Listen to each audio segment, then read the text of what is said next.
Fala, galera, bem-vindos a mais um Fashion Pan. Nosso bate-papo de hoje é muito importante e muito sério. Eu sou a Cris Cruz Lima. Eu sou Bernardo Amorim, lembrando que a gente tem um encontro marcado aqui nas segundas-feiras no canal do Estúdio Alma no YouTube. E eu sou a Fernanda Corbella e hoje nós vamos entrevistar a psiquiatra Deise Porto. Seja bem-vinda. Muito obrigada. Seja bem-vinda. Obrigada por estar aqui hoje. Obrigada aceitar pelo o nosso convite. E doutora, para a gente já iniciar esse assunto que a gente tem super curiosidade, qual é a sua especialização? No que você mais atende hoje? Eu sou uma psiquiatra da infância e adolescência. Talvez muita gente não saiba, né? Mas existe a especialidade de psiquiatria, que é uma especialidade da medicina, que cuida da saúde mental, dos transtornos mentais. E a psiquiatria tem algumas áreas de atuação. A psicogeriatria, que atende idosos, a área de dependência química, de sexualidade, de sono, e a psiquiatria da infância e adolescência, porque é uma área muito específica, né? Um cérebro em desenvolvimento, é um ser em desenvolvimento, então os transtornos se manifestam de uma maneira específica, existem transtornos que estão na infância que não são comuns do adulto, então é uma área de atuação.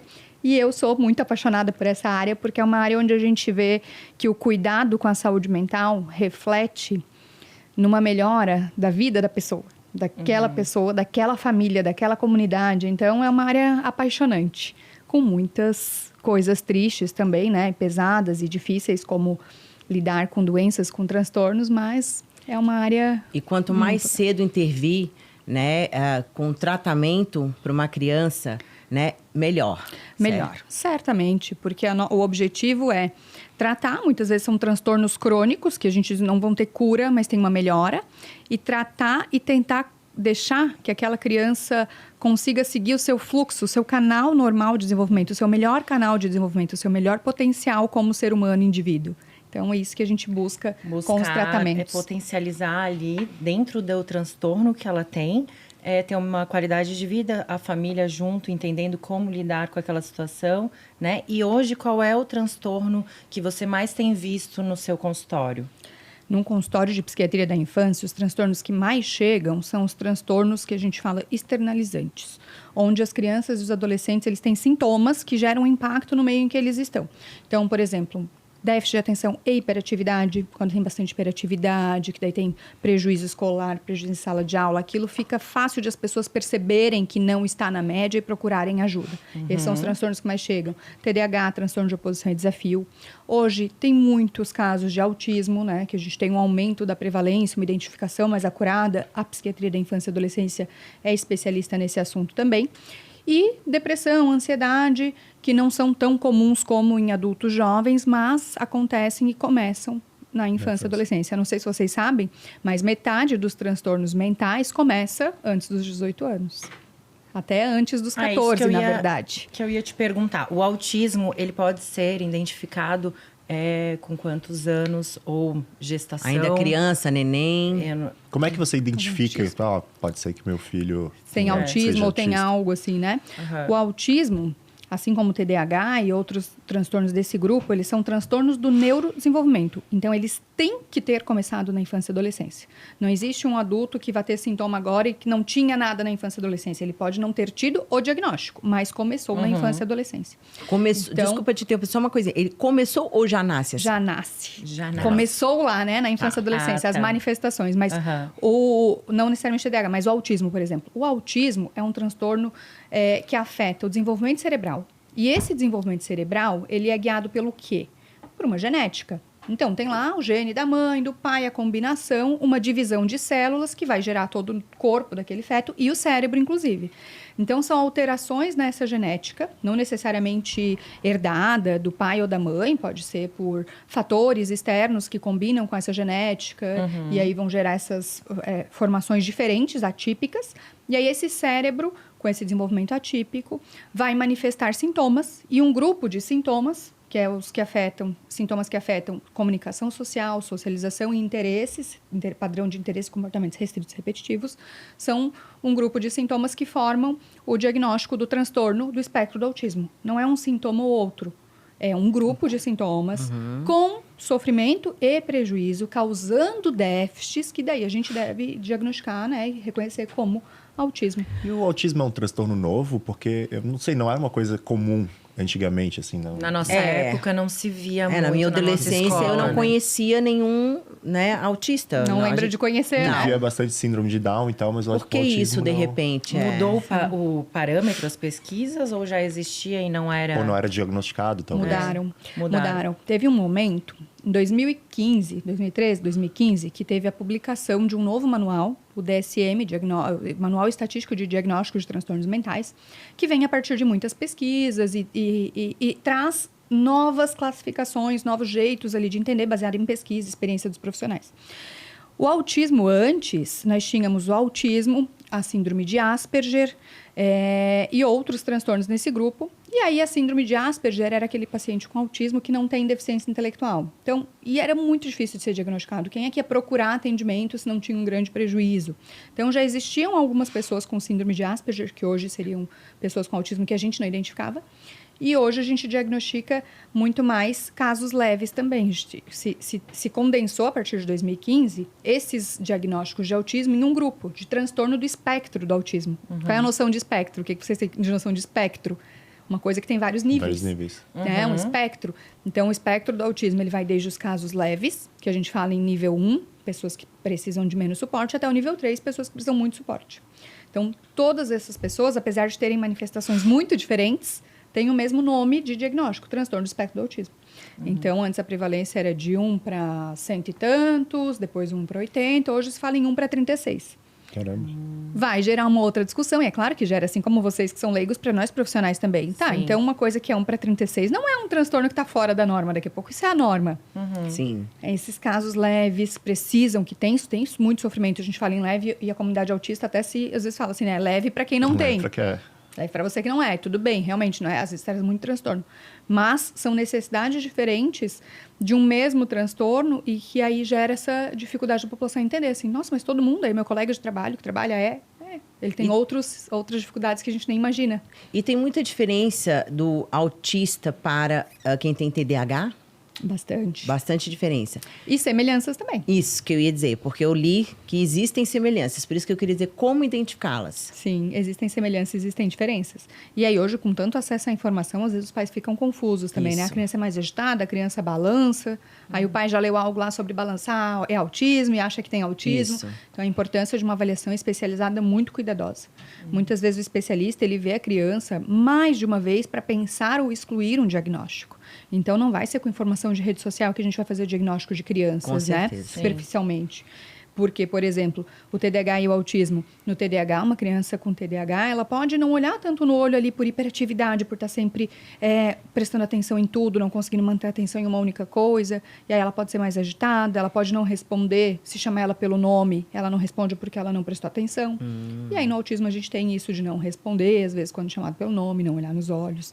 Então existem algumas semelhanças, apesar de existirem muitas diferenças para um profissional qualificado, mas não é só olhar assim, não, isso isso é TDAH, isso é autismo. A gente não pode banalizar esses diagnósticos, né? Sim, e o TDAH, ele também nasce com isso ou pode vir com... Também é um transtorno de neurodesenvolvimento, que também tem uma carga genética, mas diferente do autismo, os sinais não são evidentes nos primeiros anos, na verdade, né? O autismo, desde os primeiros meses, a gente já vê um bebê que não olha tanto no olho, Sim. um bebê que não faz tanto balbucio, que não tem aquela busca social de um bebê típico. Então, isso já se manifesta desde muito cedo. No TDAH, não. Os primeiros anos de vida, é normal não ter uma grande atenção. A criança não fica ali muitos minutos brincando, fazendo algo único. Sim. E com o tempo, sendo essa combinação genética e ambiental, a criança pode ou não manifestar prejuízos de acordo com seu nível de atenção. Então, às vezes, ela tem alguns sintomas, mas tem um ambiente que dê conta, então ela pode manifestar só mais tarde, ou ela pode aprender estratégias suficientes e não ter um prejuízo nunca por E aquilo, existe uma combinação. Sim, e falando desses prejuízos, a gente entra no assunto que é a nova geração agora, muitas telas, né, doutora? Como que a tela, ela prejudica ainda mais, fica ainda mais difícil para nós pais lidarmos com isso. Então, o TDAH, ele pode sim piorar, intensificar por conta do uso de As telas. telas que a gente quer falar, vamos Celular, explicar um pouquinho. tablet. Celular, as pessoas com telas. Telas, quadros, arte, de arte. Isso.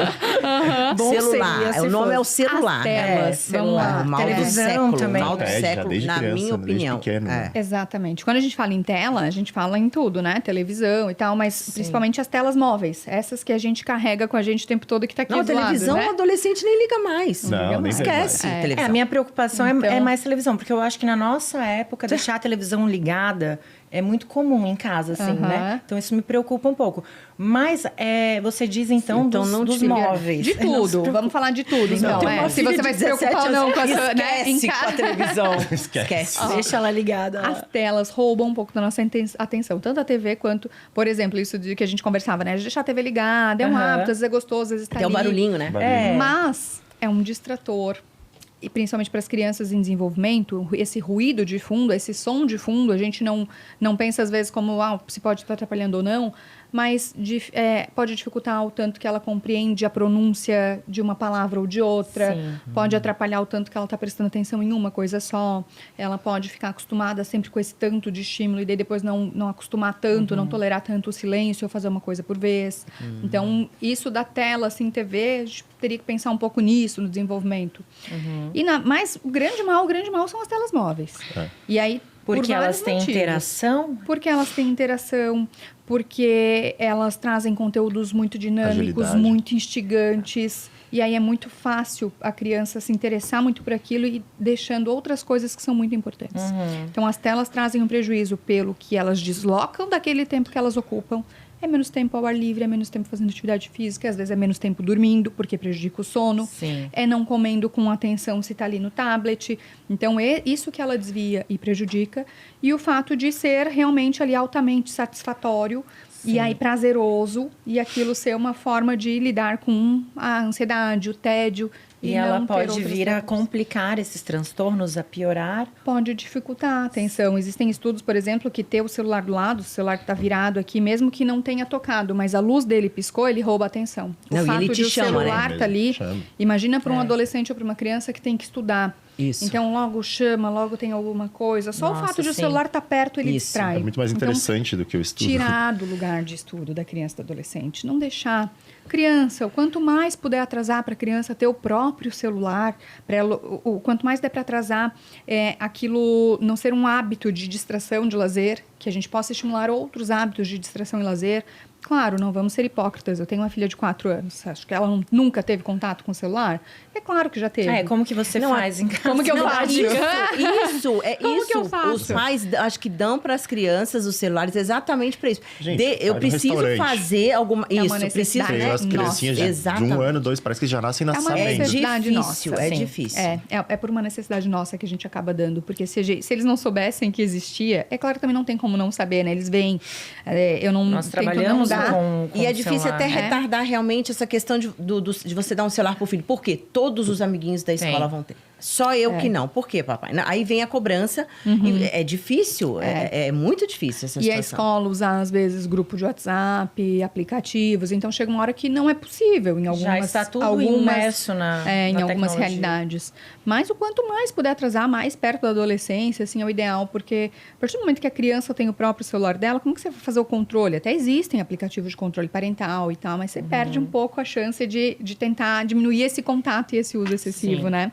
Então, é uma necessidade nossa de adulto, mas o que eu vejo daí como na minha realidade, sabendo, né, sendo psiquiatra da infância e adolescência, às vezes que nós fomos viajar ou que eu precisei, que eu achava que eu precisava muito da tela, assim, tá, ok, nesse momento não vai ter grandes problemas. O preço depois é mais alto. Eu consegui a minha filha distraída por algum tempo, mas depois para tirar... Para tirar é complicado. É um mau humor, é um não querer, e demora para regular de novo, e depois quer de novo. Então, sim. foram algumas vezes, depois não, vou levar lápis, vou levar... Em alguns momentos eu não consigo, em alguns momentos eu preciso assim, então tá, agora esse momentinho aqui pode. Para fazer um mas desenho, o mínimo né? possível, cuidando da qualidade. Não deixar ficar vendo YouTube Shorts, aqueles vídeos curtos, dinâmicos, vídeos de TikTok. Um vídeo longo, É um que desenho. Isso acaba ligando muito ao fato da criança ter a capacidade de se modular ali com a frustração, de não ter nada, com o tédio, de não ter nada para fazer. Não, e com ansiedade, né? Porque elas Com ficam ansiedade. ansiosas. E aí a criança acaba... também. E a criança buscar alguma coisa para fazer, né? Sim. Não tá ali entregue o tempo inteiro um estímulo. Ela, opa, não tenho nada, meu tédio...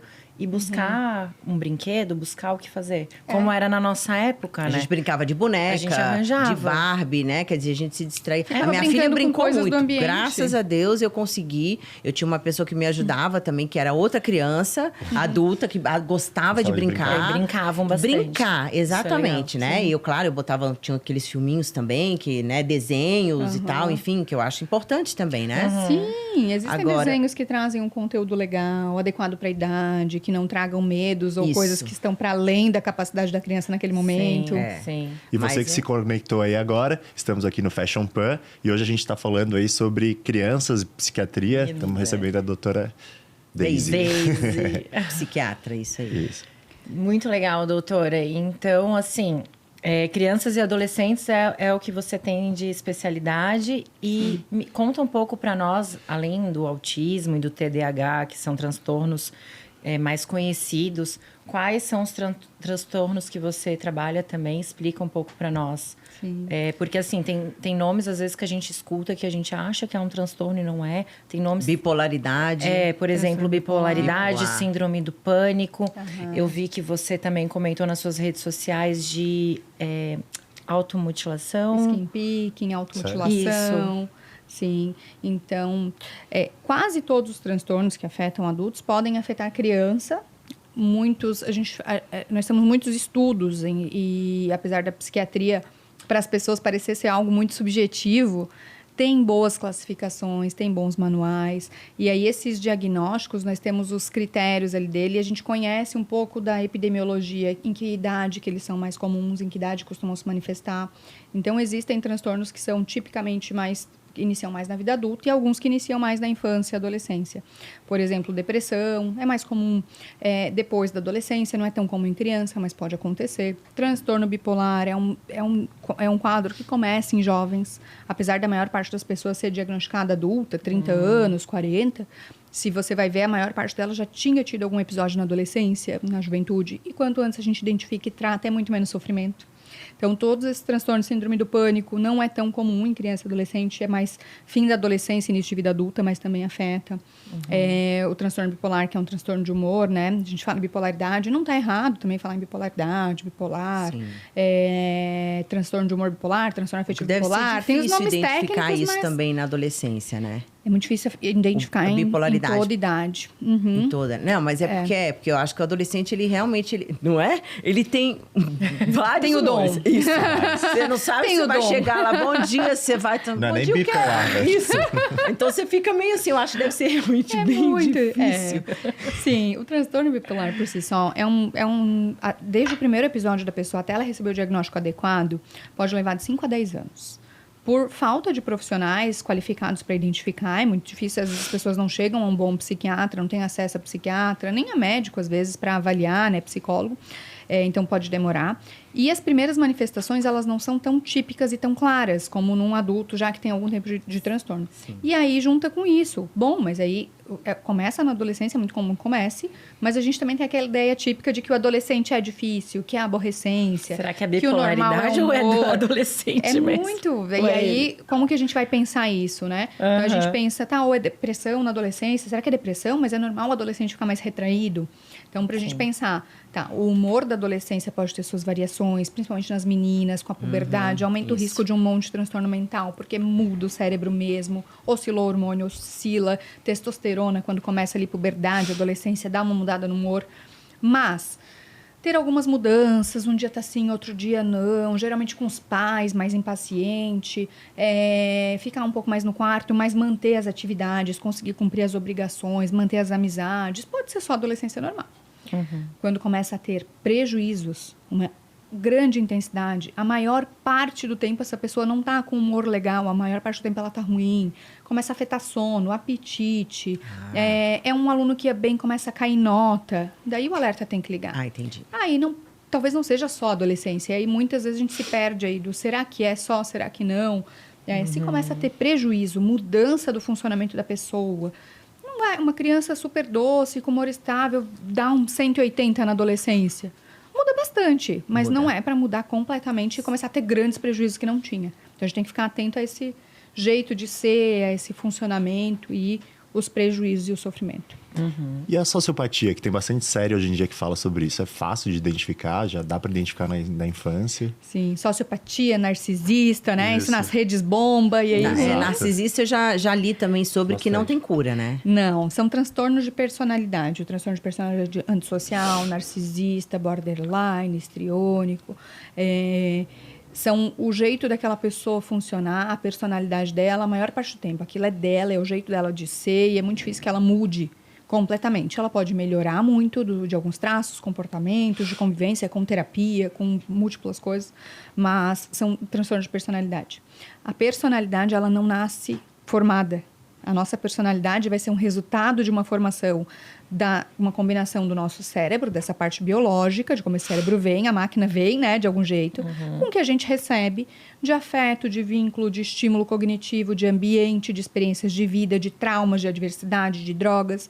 Tudo isso que a gente vive ali vai formando, a gente vem com uma parte já temperamento, a gente já nasce mais tranquilo, ou mais reativo, ou mais desinibido, mas isso já tem um pouco do temperamento, já é biológico. Mas essa combinação disso com como vai ser essa personalidade é construída. Então, a gente só fala em transtorno de personalidade no fim da adolescência. Fim da adolescência. Precisa ter 18 anos para ser diagnosticado com sociopatia. É um dos poucos diagnósticos que tem ponto de corte. Você precisa ser só acima dessa idade para não diagnosticar errado, assim, antes, porque essa personalidade está se formando. Mas não é de uma hora para outra que vira, então já existem muitos traços antes. É um adolescente que já não respeitava as regras, violava direitos, mas a gente dá outro nome, a gente fala em transtorno de conduta, quando é abaixo dos 18 anos.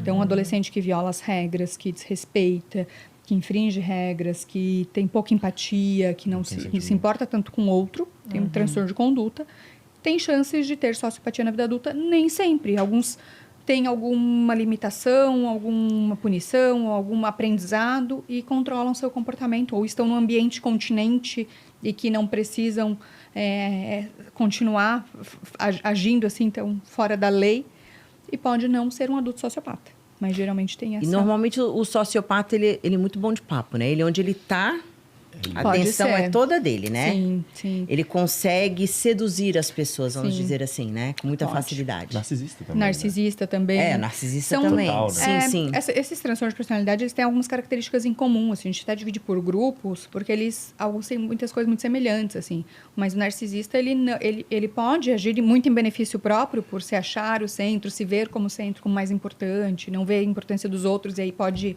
atropelar um pouco o direito dos outros, mas não costuma ser na gravidade da sociopatia, de realmente não ter empatia e passar por cima de qualquer Por cima. pessoa. Mas Sim. se relacionar com um narcisista é difícil, É né? difícil, porque... E sair disso é difícil também. E sair também, porque o narcisista, ele pode ter uma grande capacidade de manipulação, assim, em busca dos seus desejos, né? Por realmente se sentir mais importante, por não enxergar tanto o outro. Mas Pode ter geralmente começa numa relação com um narcisista, ele começa de uma forma e depois vai mudando, né? Por exemplo, ele começa agradando, começa Ganhando a confiança. ganhando Sim. primeiro a confiança para depois ir Sim. mostrando. Muitas vezes, alguns sinais já seriam evidentes, mas a gente não consegue perceber tudo. Claro, quando a gente está entrando em um relacionamento, ou uma amizade, ou um negócio, Sim. ou qualquer coisa assim, Sim. né? Então, pode sim as coisas ficarem mais claras com o tempo. Agrada muitos agrados no início. Sim. E depois o jogo começa a virar. Sim, Uma coisa assim, né? Existem algumas combinações que são mais perigosas, assim, mais prejudiciais de relacionamento, né? Uma pessoa mais dependente, mais carente, com alguém que monta nela, que tem esse perfil narcisista, e aí Sim. essa pessoa vai fazer a outra se sentir mais insegura para ter benefícios e para manter ela ali perto, e aí entra Mas numa dinâmica relacionamento que é difícil, mas tu consegue ainda fugir, assim. Mas se é uma mãe narcisista, A mãe, como o é que a pai, gente faz uma com isso? mãe. Isso também andou muito nas redes sofrimento. sociais ultimamente, né? Mas acabou tendo um pouco de banalização desse termo também, a mãe narcisista. O que a gente vê, assim, olhando aqui, claro que existem mães narcisistas, Com certeza. mas é um transtorno muito mais masculino, tá? É muito mais homens, então Mais ficou homens? quase muito mais Ah, homens é? narcisistas Mais do que homens. mulheres Ah, é? narcisistas. Por quê?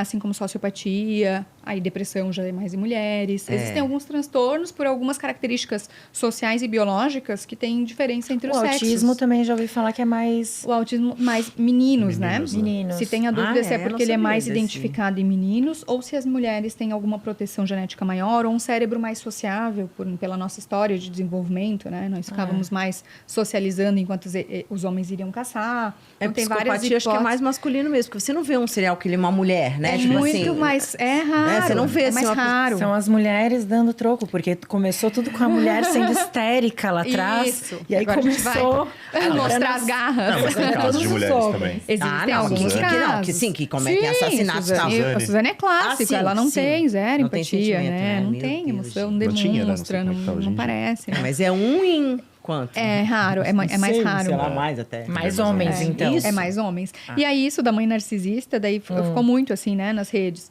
Bom, o que a gente vê, né, quando tem esses relatos, geralmente é uma relação disfuncional, né? Parece, minha mãe é narcisista, eu só pensava nela. Mas a gente não sabe, a relação é uma via de mão dupla também. Então, se isso que a forma como a gente vê, se eu disser assim, bom, a minha mãe é narcisista, mas é a forma que eu vejo ela, é a forma que a nossa relação se construiu. Não dá para fazer essa afirmação, precisa de uma avaliação externa, de alguém muito neutro. Sim. Porque muitas vezes, se eu não sentir que os meus direitos foram validados, que as minhas coisas... Não é necessariamente a realidade.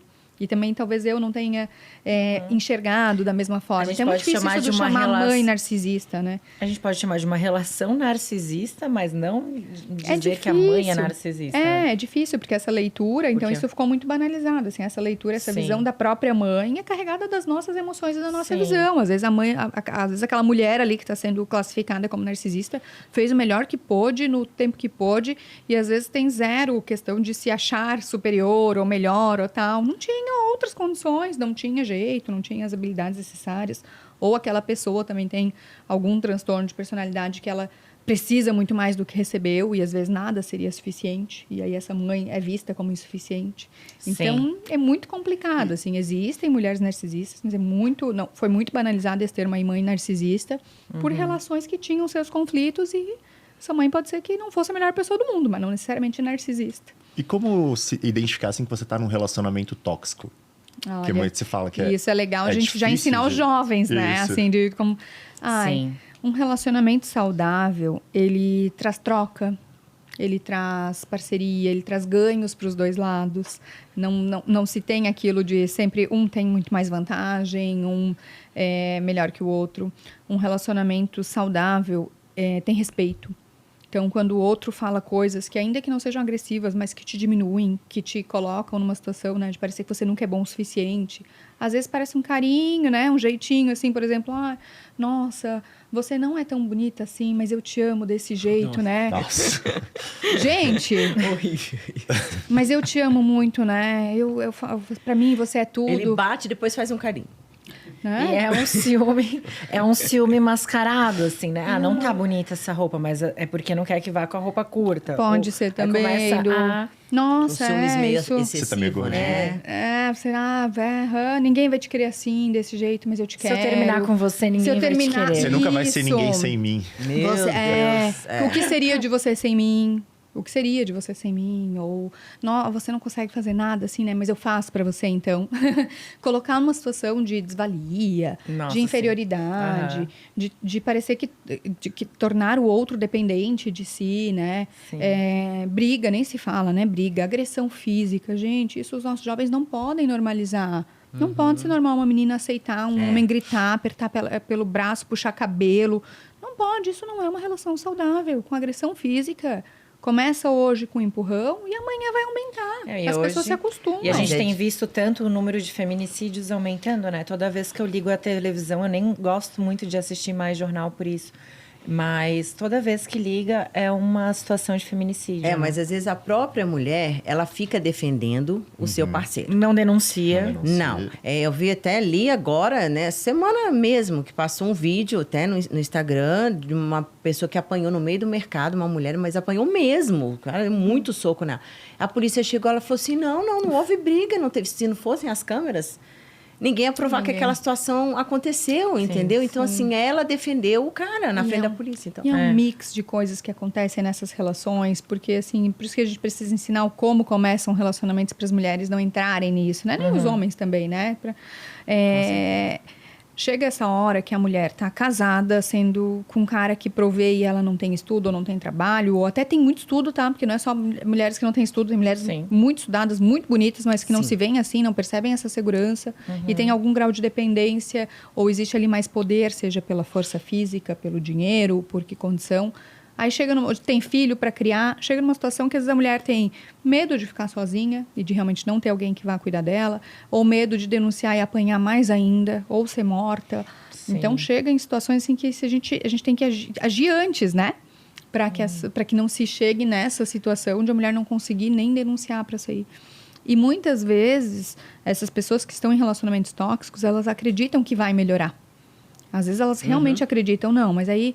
Porque existe um ciclo da violência e desses relacionamentos tóxicos que se mantêm. Tem a briga, tem as pazes e a lua de mel. Tem a briga, faz as pazes, tem a lua de mel. Vira um ciclo, às Exato. vezes, É um vicioso. ciclo. É. E Porque a briga pra lua de mel. e chega uma dinâmica assim que às vezes aquilo sustenta o relacionamento. Então, quando Parece está que começando... tu tira as brigas, o relacionamento não existe mais. Ou sem funciona. graça. Tem relacionamentos que não funcionam sem as brigas, fica sem graça. E a tendência é tem tu que ter repetir briga, as tem que ter... pessoas. É repetir isso, E aí né? a gente pode repetir isso sem perceber, normalizar isso, ver isso como padrão. Então, os nossos jovens vão se espelhar nos relacionamentos que eles veem como saudável, no que eles veem na TV, no que eles veem dos relacionamentos ao redor e do que a gente diz e ensina. Sim. Então, dizer e ensinar, assim, que olha... uma pessoa para te relacionar tem que te tratar bem, tem que te respeitar. E o tem que é tratar te bem, né? valorizar. Assim, pontuar mesmo como você fez Com para certeza. visualizarem, né, os jovens. E você que certeza. sintonizou agora, a gente está aqui no Fashion Pan, recebendo a doutora Daisy Porto hoje, psiquiatra. Estamos aqui falando sobre relações tóxicas agora. É. Falando de tudo um pouquinho. Então, eu queria saber o seguinte, doutora. Quais desses transtornos pode ter tratamento sem medicação? Muitos. Bem interessante. A psiquiatria, ela é bem estigmatizada, né? E as medicações, muito mais. Assim, existem pessoas que vão querer um remedinho para ficar melhor, mas existem aquelas pessoas também que, Deus o livre, não quero dar remédio pro meu filho. Entendo também como pai, se puder tratar sem medicação, melhor. Mas quando a gente faz um diagnóstico, voltando um pouquinho antes de responder diretamente a tua pergunta, um diagnóstico, ele não é um rótulo, ele não é para ser um peso, ele é para ser um norte, para ser um orientador. Se existe tratamento que pode ser feito para botar aquela criança no melhor eixo de desenvolvimento. Existem diagnósticos em que o melhor tratamento é a medicação e precisa. Um transtorno bipolar, esquizofrenia, depressão grave, precisa da medicação, senão o desenrolar pode ser muito grave, pode ser fatal, pode ter muito prejuízo. Demonizar também os remédios. Não pode demonizar. Sim. E existem outros transtornos em que existe a possibilidade de tratamento combinado, medicação e psicoterapia, a maioria deles. E existem tratamentos em que podem ser feitas intervenções não medicamentosas apenas. Então, o que seriam essas intervenções não medicamentosas? Cuidado com o estilo de vida, sono, alimentação, atividade física. Isso é pilar que deve estar em quase todo tratamento. As medidas não farmacológicas também de psicoterapia, orientação de pais, orientar esses pais como manejarem aquilo, o ambiente, inclusive, orientação para a escola, de como lidar com aqueles sintomas.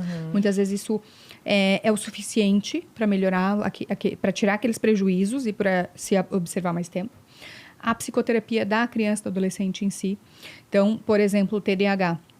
Se é um TDAH que não é tão grave, onde a gente coloca uma estrutura boa de adaptações na escola ou de suporte, ensina essa criança a estudar, aí aumentando seu tempo de atenção, orienta esses pais a incentivarem mais reforço positivo, mais elogio do que crítica, tentar valorizar os pontos fortes. Em alguns casos, isso é o suficiente. Pode melhorar os sintomas, pode essa criança ir mais tempo sem necessidade de medicação, pode lá na frente as dificuldades serem maiores e aí sim ela precisar de medicação, ou ela não precisa nunca, pode o cérebro ir desenvolvendo, amadurecendo e aqueles sintomas, aquele quadro do TDAH não ser mais um grande transtorno, não trazer prejuízos. Ansiedade leve, a gente não precisa usar medicação, terapia, atividade física. Depressão leve se começa a fazer uma pessoa que não faz atividade física, não está dormindo direito. Se essa pessoa, se a gente consegue, às vezes ajuda com a medicação para dormir ou com outras medidas, se ela consegue dormir bem, começar uma atividade física, fazer ativação comportamental, ela pode melhorar. É claro que é difícil. Fala para uma pessoa deprimida fazer atividade. Sem depressão já é difícil. Mas às vezes a pessoa consegue, às vezes ela quer melhorar, ou se é uma criança ou adolescente, os pais ajudam. Então o pai vai lá, bota o tênis na criança, bota uma roupinha, leva ela para brincar, tira alguns estressores da vida. Nossa, a escola tá difícil. Tá, vamos levar isso de um jeito mais leve? Nota não é o principal, o que importa é ver seu esforço, a escola tratar isso desse jeito também. Então é muito bom também que os pais, eles também busquem ajuda, né? Com certeza. Né? Porque eu acho que a base são os pais. Que eles não deixem de buscar ajuda por medo também, Isso, né? Muitos pais evitam ir ao psicólogo, porque não, mas se eu for no psicólogo vai diagnosticar, vai mandar para psiquiatra, se for no psiquiatra vai medicar. Já é difícil Ficam com aceitar medo, um diagnóstico desse, né? Porque eu acho que nenhum pai gostaria, né, de escutar isso. Claro. E ele realmente, eu acho que os pais deveriam buscar ajuda, né, para ajudar os seus filhos, né? Como a doutora falou, quando começa a ter algumas questões que modificam ali a rotina, começa a ter prejuízos na vida social e tudo mais. E eu acho interessante, doutora, você falar isso, porque é um conjunto, né? A psiquiatria junto com a psicologia, ir numa psicóloga realmente, assim, né, levar a sério. Muita gente prefere, às vezes, ir num consultório psiquiátrico e pede até um remédio já, mas não chegou a fazer uma psicoterapia ainda. Sim. Né? Então... A gente vai muito pelas nossas crenças e preferências pessoais, né? Podem existir alguns pais que têm muito medo de medicação e vão insistir em procurar só terapia e não querem ir no psiquiatra, mesmo que o psicólogo reforce que precisa, que seria melhor um tratamento combinado. Ou alguns, não acredito na terapia, quero um diagnóstico e medicação. E tem que confiar no profissional e confiar no conhecimento que a gente tem, na ciência, para ouvir desse profissional, tá? As melhores evidências, a melhor indicação para esse caso é isso, isso, isso. Ninguém vai amarrar um pai e uma mãe e obrigar a fazer um tratamento que eles não queiram. Sim. Mas é obrigação do profissional estar atualizado e conseguir dizer com clareza. O ideal seria fazermos isso, isso, isso. E em prol dessa criança, que é o menor de idade, buscar facilitar que os pais façam esse melhor tratamento. Se não existe um risco, não é um TDAH, não existe um risco dessa criança piorar ou tal, tem tempo, se os pais não quiserem medicar agora, mesmo que tenha indicação, fazer outras coisas, que a gente apoie esses pais também, confie também, né, até onde for possível para essa criança não ter grandes prejuízos, confie, vá fazendo vínculo, vá avaliando, né? Que os psicólogos que nos ouvem também, se tem, não deixem de encaminhar para o psiquiatra, se sentirem... mas eu quero encaminhar, mas se eu falar para a psiquiatria, essa família não vai aceitar. Bom, mas aí se a gente fica com esse preconceito e cheio de dedos, se a gente não pode falar, como que a gente quer que esses pais também entendam que não é nada demais? E que a família, para quem tem filhos, né, crianças, adolescentes, que tenham essa mente aberta, como você falou, é um norte. Quando você faz o diagnóstico de um transtorno, ele é para ser um norte na vida dessa família, né? Sim. Então, porque eu vejo assim, muitas escolas às vezes chegam para os pais para conversar, para dizer que precisa, e os pais simplesmente não levam isso para frente. Não aceitam. Às vezes mudam de escola, ficam então, ofendidos. assim como nessa situação é difícil também para nós psicólogos chegar nessa posição de dizer, olha, eu acho que precisa ir para a psiquiatria, né? Então, e eles não aceitam, é bem difícil. E aí a nossa postura como sociedade precisa mudar nesse sentido, né? Quando uma escola... alguns pais se sentem ofendidos e pensam, não, mas quem é a escola para apontar que meu filho pode ter algo? Sim. Não, mas quem é a escola para não apontar isso. se é um lugar que a criança passa grande parte do dia dela e muitos dos prejuízos apresentam ali, dificuldade social, dificuldade pedagógica. Então, é o papel da escola, assim, chamar para conversar, dar feedback, falar. A escola não pode fazer um diagnóstico, mas a escola vai sinalizar, olha, a gente está com dificuldade aqui, quem sabe procurar uma avaliação. É papel da escola, a gente tem que confiar também, né, onde a gente está deixando nossos filhos para ver. E como psicólogo, outros médicos também de outras especialidades, verem que a psiquiatria é uma especialidade médica, como a cardiologia para cuidar do coração, é um lugar onde vai cuidar do cérebro. Então, de a gente ter essa tranquilidade para falar para o paciente com essa tranquilidade. Olha, né, eu sei que tu me diz o que tu pensa da psiquiatria, o que tu acha, tá? Eu acho que psiquiatra é para doido, que eu não quero tomar remédio. Tá, mas não é bem assim, né? Eu acho que a gente ia se beneficiar muito do tratamento em conjunto aqui. Na nossa terapia, tem uma avaliação. Vai lá, eu acho. Você confia em mim? Temos vínculo? Temos vínculo, confio. Porque um processo terapêutico se constrói com vínculo, tem né? Construir com vínculo, Isso vai ser muito bom para ti. Eu acho que... Vamos lá, pelo menos, ouvir o que as pessoas têm a dizer? Sim. Então, vai para uma avaliação, às vezes a pessoa tem a oportunidade de ver, opa, então é isso, então eu vou me tratar. Qual é a diferença da psicóloga para psiquiatra? Tem uma grande diferença. Então, a psiquiatria que é... Não, pode falar? Nós temos uma psicóloga e uma psiquiatra. psiquiatra. A psicologia é uma faculdade direto de psicologia, onde a pessoa vai estudar tudo isso sobre a mente, a saúde mental, o cérebro, estuda essa parte também anatômica, essas correlações, para fazer essa abordagem não farmacológica dos transtornos. Então, as terapias, as orientações de pai, trabalho em escola de orientação, trabalho em empresas, RH, saúde mental de empresas, um leque dessas questões relacionadas ao cuidado com a saúde mental. A psiquiatria é uma especialidade da medicina, então faz medicina, depois faz residência em psiquiatria, e a psiquiatria estuda também isso, das abordagens da parte comportamental, emocional, social, mas também a parte biológica dos transtornos mentais, porque os transtornos mentais eles são biopsicossociais, eles têm a parte genética, a relação com a genética, a parte estruturada dessa relação com essa personalidade, com esse indivíduo, e o social, o meio também influencia. Então, a psiquiatria vem estudar essa parte biológica e, a partir daí, também as intervenções para essa parte biológica, as medicações. Aí a gente associa a medicação com as indicações de outros tratamentos. O médico psiquiatra, ele vai prescrever fazer o diagnóstico, prescrever medicação, ou nem sempre medicação, pode também fazer as outras orientações, né? Deve estar atento às outras coisas também. Sim, são duas profissões que caminham juntas, deveriam né? sempre andar juntas. Ô, doutora, e como que eu identifico ou ajo que o meu filho está sofrendo bullying na escola? Interessante, bullying, né? Porque a longo prazo, acho bullying afeta a saúde mental, acaba com a saúde mental. Então, se eu sou um pai e eu desconfio que meu filho está sofrendo bullying, eu vou conversar com meu filho. E o que é importante chegar para a criança? De contar também, né? Muito medo. Então, o que é importante chegar para essa criança se eu acho que ela pode estar sofrendo bullying? Ou mesmo antes de achar que está sofrendo, né? Educar os filhos sobre isso, assim. Que isso existe, que infelizmente existem pessoas que vão intimidar as outras, que vão ameaçar para ter algum benefício ou pelo prazer de ameaçar. E que essas pessoas vão fazer o filho acreditar que não pode contar para ninguém porque vai ser pior. Mas, na verdade, não tem nada de tão ruim assim que pode acontecer, né? Porque se que o filho tenha a tranquilidade, se você está percebendo, diz, olha, acho que tem algo diferente, está com medo de ir para a escola, ou está falando que alguém xingou, pode confiar em mim, me conta. A partir disso, a gente vai procurar, sim, a escola para te proteger, para ajudar. E se não for o suficiente, a gente não vai continuar nessa escola, se for o caso, se você está se sentindo tão ameaçado assim, porque isso vai afetar a autoestima, vai afetar. Nossa, com certeza. Então, como pais, de passar para o filho essa segurança de que o outro pode estar dizendo, né? Geralmente vai dizer, você não pode contar para ninguém, porque senão eu vou te pegar na saída e aí eu vou te bater, eu vou te matar. Ameaças, né? Isso não vai acontecer, bullying, né, gente? Mas isso não... Todo mundo já sofreu algum bullying. Ou já fez, né?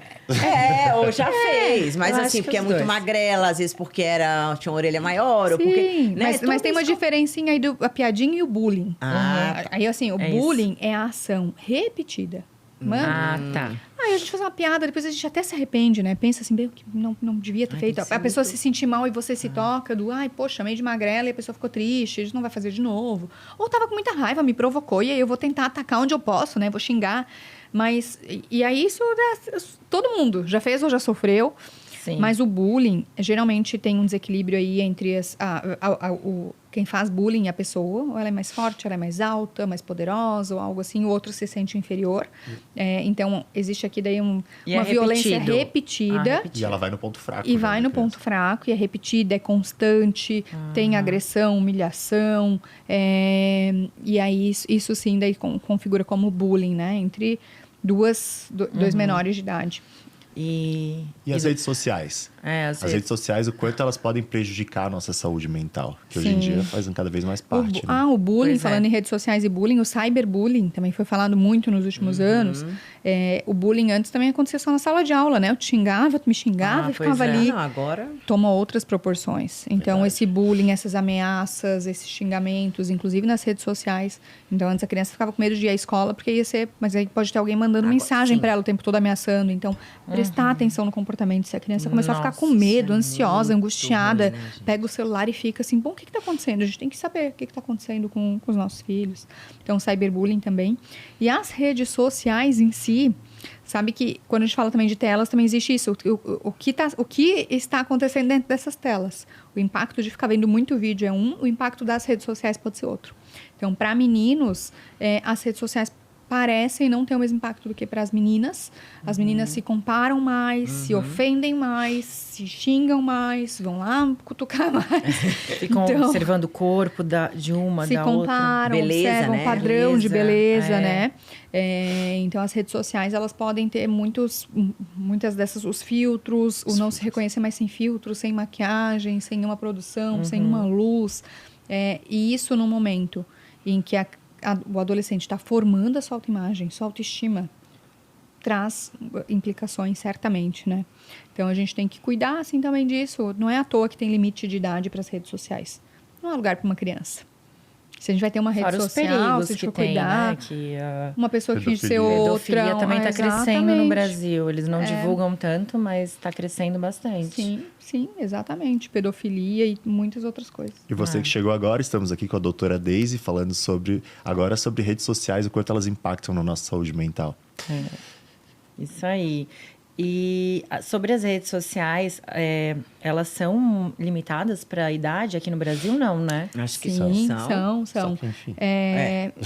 Enfim, deveriam ser, mas não tem controle. Às vezes o próprio pai permite, às vezes o próprio pai, né, autoriza, ou o adolescente, mas precisa ter lá pelo nome, identificação. Existem idades mínimas para cada rede social. Essa questão da comparação que a gente estava falando, ela pode vir a ter a criança, né, depressão, essa automutilação que tem muito, né, e tem aumentado também, né? Assim, depressão mesmo, ansiedade, tudo, acho que gera tudo, né?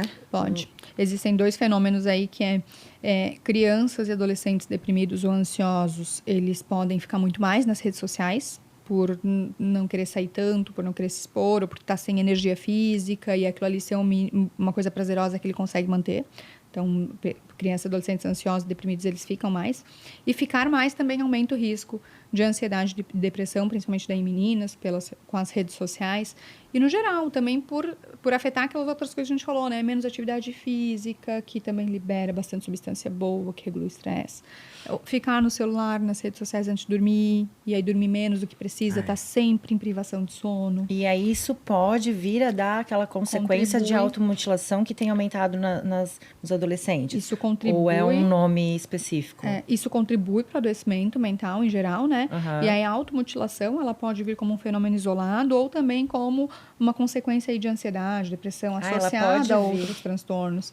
É muito multifatorial a automutilação. Se a gente for perguntar para um adolescente que se automutilou por que ele se automutila, se perguntar para vários, cada um pode ter um motivo diferente. Sim. E hoje em dia tem os desafios de redes sociais. Pode ser por desafio, pode ser porque os colegas estão fazendo e para se identificar também.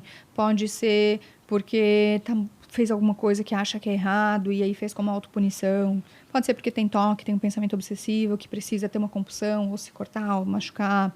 Pode ser por ter tanta angústia e achar que aquela dor física vai aliviar a dor emocional.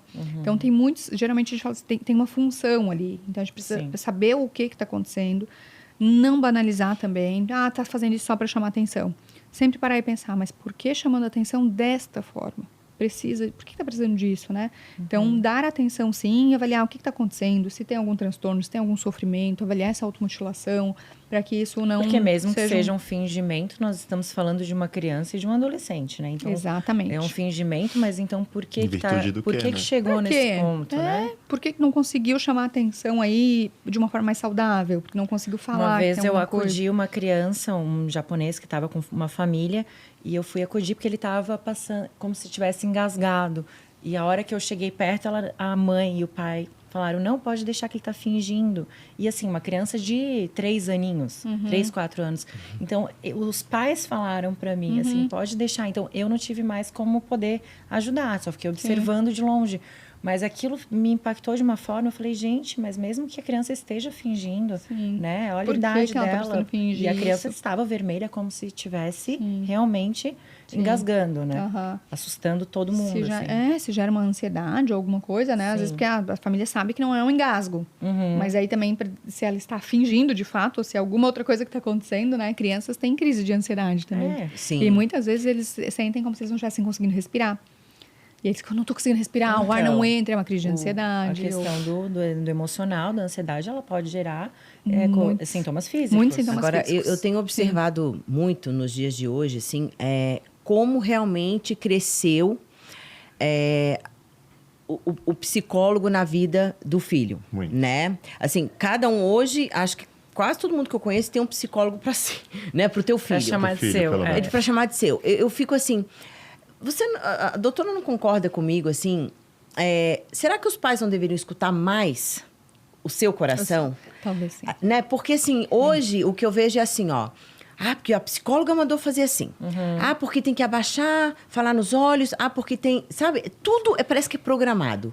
Antigamente não tinha nada disso. E os pais, entendeu? Os pais estão querendo terceirizar... Ali, eles não conseguem ter aquela conexão, né? Muitas vezes... Eu não sei o que... Eu queria entender o que anda acontecendo.